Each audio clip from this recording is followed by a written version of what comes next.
নমস্কার বন্ধুরা, লাইফস্টাইলের পক্ষ থেকে সবাইকে স্বাগত। এই যে আপনারা সব কেমন আছেন? আমরা তো ভালোই আছি।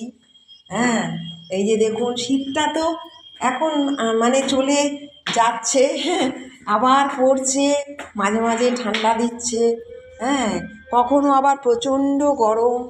হ্যাঁ, এই দেখুন না, সকালবেলা হলেই দেখবেন একটু ঠান্ডা ঠান্ডা ভাব লাগছে। এই যে দেখেছেন আমাদের এখানে পরিবেশটা, মানে একটু ঠান্ডা ঠান্ডা ভাবও আছে, রোদও আছে। এই যে দেখুন সকালবেলা চলে এসেছি আপনাদের দেখাবার জন্য। এই যে দেখুন, হ্যাঁ, তো আমি আজকে একটা নতুন রেসিপি নিয়ে আসলাম। হ্যাঁ, এঁচোড়ের কালিয়া করব। তো চলুন দেখতে থাকুন, আপনাদের ভালো লাগবে। দেখুন কি কি উপকরণ নিয়েছি আমি। এই যে রসুন নিয়েছি, আপনারা আপনাদের পরিমাণ মতো করবেন। এখানে আছে টমেটো কুচি, আর এখানে আছে পেঁয়াজ কুচি, আর এখানে একটা গোটা পেঁয়াজ টুকরো করে নিয়েছি। এখানে আদা আছে, আর এখানে 4-5টা কাঁচা লঙ্কা আছে। আর এখানে এঁচোড় ভালো করে কেটে ধুয়ে নিয়েছি।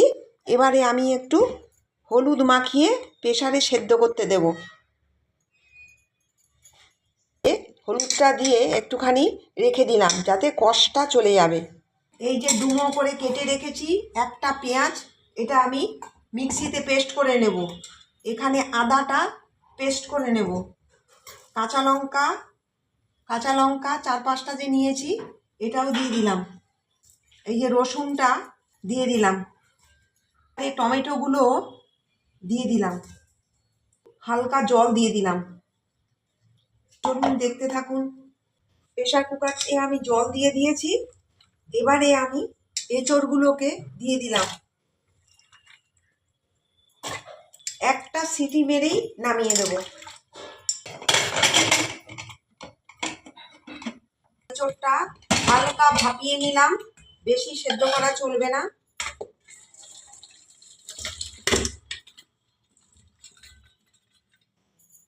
এরকম একটু, এরপরে আমরা রান্নাটা করব, বেশি সেদ্ধ করা চলবে না।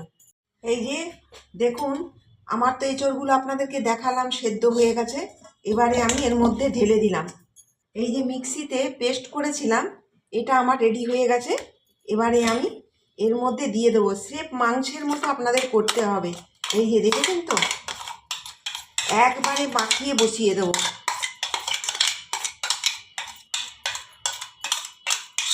হলুদ গুঁড়ো দিয়ে দিলাম, পরিমাণ মতো হলুদ গুঁড়োটা দিয়ে দিলাম। কাশ্মীরি লঙ্কা গুঁড়ো দিয়ে দিলাম। পরিমাণ মতো নুনটা দিয়ে দিলাম, চিনি দিয়ে দিলাম। আমি কাঁচা সর্ষের তেল দিয়ে দেবো।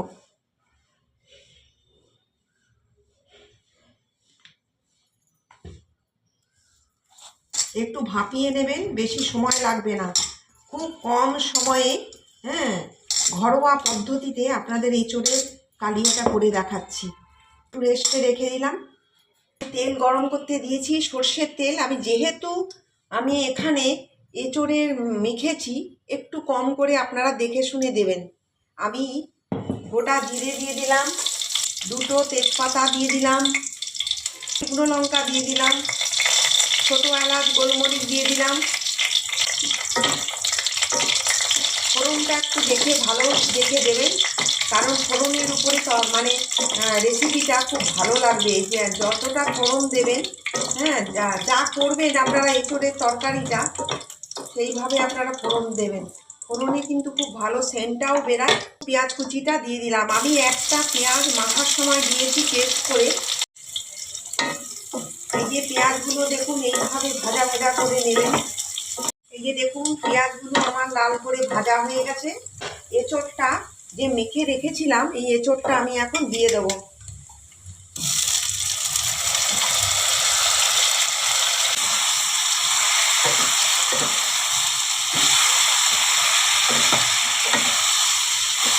একবারে মাংসের মতো এই এঁচোড়ের কালিয়াটা হবে। ঢাকা দিয়ে দিলাম, ঢাকাটা খুলে দিলাম।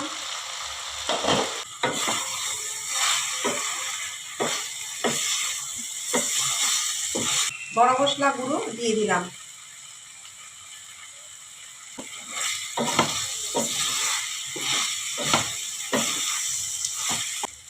একটু জল দিয়ে দিলাম।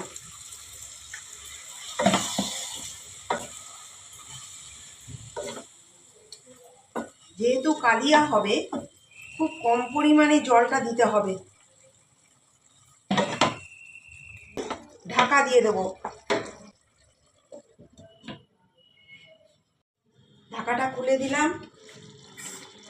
এই যে দেখুন বন্ধুরা, যেহেতু কালিয়া এইরকম কষা কষা থাকবে, তো কসুরি মেথি এর মধ্যে হাতে ঘষে দিয়ে দেবো।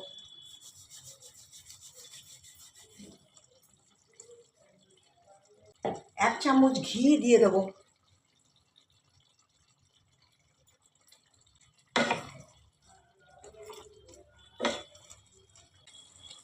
আমার এঁচোড়ের কালিয়া রেডি হয়ে গেছে। গ্যাস অফ করে দিলাম। আমার হয়ে গেছে।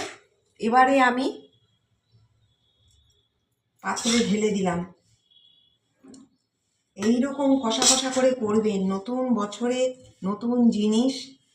আপনারা তো প্রথম থেকে শেষ পর্যন্ত দেখলেন।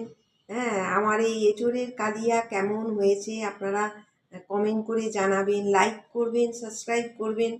আমাদের চ্যানেলকে নতুন যারা, তারাও আমাদের চ্যানেলটি সাবস্ক্রাইব করবেন। নমস্কার।